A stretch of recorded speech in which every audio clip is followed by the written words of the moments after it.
Hi Jacky, welcome and Hello. thank you for being here. It's lovely to be here. Could you tell me a little about your background? I grew up in Suffolk in East Anglia, and I was the only redhead in my family in living memory, which is quite the case with quite a lot of redheads. The redhead gene is a mysterious thing, so it tends to pop up unexpectedly from one generation and then go underground for the next 5. So you never quite know if you're going to get a redhead or not. But I read English at Cambridge, and then I did history of art at the Courtauld and went into publishing from then on. So I've published a lot of people's books, but I was always very, very interested in the idea of the cultural associations around red hair. If you're a redhead, you grow up with people sharing their ideas about red hair with you all your life.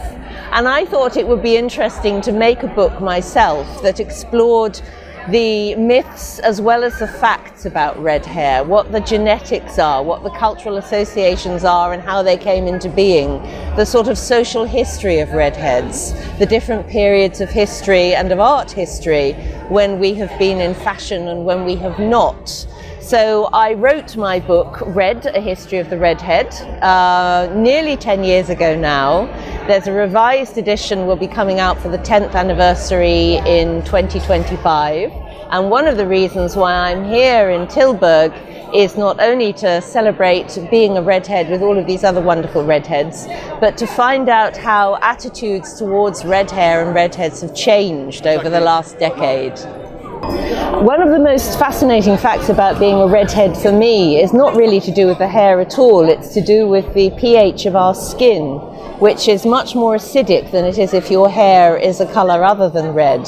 And it means that aftershaves and scents are going to smell very different on you from how they would on someone who has brown or blonde hair, which explained a great mystery to me. When I was a student, a bankrupt student, I went halves with a brunette girlfriend of mine on a bottle of Yves Saint Laurent opium perfume, and on her it smelled wonderful. She smelled like the spice market in Istanbul, and I smelled like a cat when it's just come back from the vets. So in writing this book, I discovered a great many things I didn't know about redheads, and it seems to have been very popular with other redheads as well. I've had redheads from all over the world write to me saying, "You've explained things about myself and my life that I never knew before, and now it's all starting to make sense for me in ways that it didn't before." So that's very gratifying as well. I think one of the best aspects of being a redhead is that it's a way to look at difference and otherness in an arena where difference and otherness is not normally studied, because the thing that is different about us is the colour of our hair, and difference and otherness are so often focused on the colour of people's skin and their race. And of course, being a redhead isn't a race. Redheads crop up literally all over the planet. But wherever we occur, we're regarded as being special and different, and sometimes suspect for that reason. So you get all this accretion of social and cultural associations around this one thing. Being a red-headed woman, you realize very early on that there are all of these assumptions made about you. You're going to have a fiery temper. You're supposed to be sexually adventurous.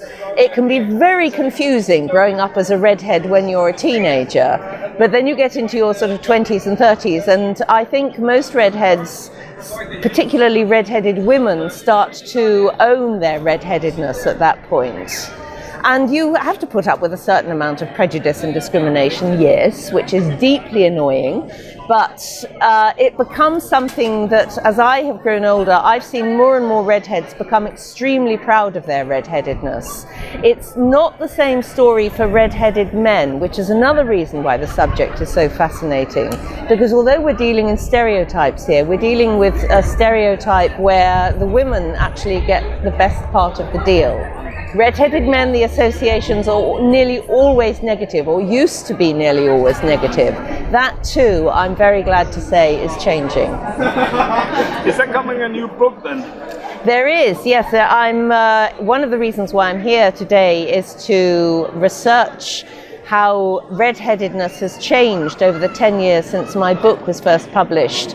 It first came out in 2015, and there will be a revised, expanded and updated edition for the 10th anniversary in 2025, which will look at all the new genetic research about redheads and chart how attitudes have changed again over the last 10 years towards having red hair.